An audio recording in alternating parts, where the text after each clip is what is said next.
I was kind of in disbelief about something I'd seen in the media. I was like, they got it all wrong, and I knew the person involved, and it was not a good situation for them. And you wrote back, you said, "It's all lies. Back to nature, the only truth." Wow, and that's wild. I wrote that down, I put it over my desk. I know that's true. I'd tattoo it on my forehead if I didn't already have it well committed to memory. When I say it's all lies, you just talked about how limited our facility to see and understand what we see. Yes? Yes. So based on that, that leads us to, we can't know much. Our resolution is so low on everything. It's all lies. Back to nature, the only truth. We're really just like we're grasping at straws. We have no idea. We have no idea. And there's great power in knowing that. Because if you think you know what's going on, chances are you're being deceived. Not because somebody's deceiving you, but because they're telling you what they see and they don't know. It's all made up. Everything we know is made up. Maybe it's true.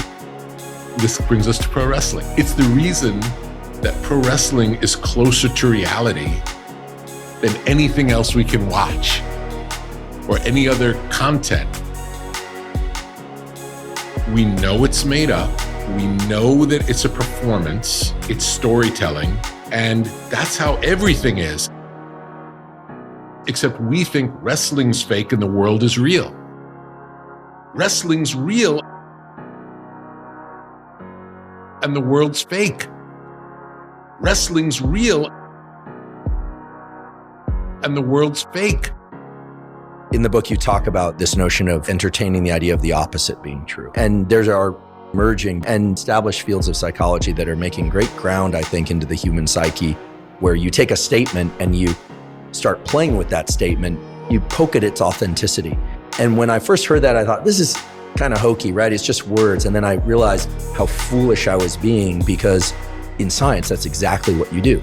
You don't really ask questions in science. You are forced to raise hypotheses and try and say true or false. In general, we go about things in this way, and considering that the opposite might be true, well, that's a little bit, I suppose, of like seeing the whale at the surface of the water. It's like the opposite of my experience, which is all above water for the most part, is maybe not the complete experience of life. You start seeing the inverse all the time. Consider the inverse all the time. And it really relates to the way that you described how we see colors is based on contrast. So maybe blue's only blue in relation to yellow. So if blue is our choice, if we're not considering yellow, blue doesn't exist. We talk about night. It's only night because there's day. If there was no day, there is no night. And I think in an important way, you also give insight into how to pay better attention, how to pay awareness with the understanding that people are going to go about it differently. But I do want to ask you about wrestling, because when I was growing up, I lived south of the Cow Palace, and there was some wrestling going on there. Back then it was WWF. And there was a short stint in my childhood where I paid attention to, in particular, Coco Beware, the guy that had a macaw. I was obsessed with tropical birds. And he would come in and he'd put his tropical bird on the thing. And then George the Animal Steel, the guy that would eat the ring. Yeah, I believe he was a professor. Seriously. Was he really? In real life. Amazing. He was a professor. It's a performance. It's storytelling. And that's how everything is, except we think wrestling's fake and the world is real. Wrestling's real and the world's fake. Wrestling's real and the world's fake. It's all lies. Back to nature, the only truth.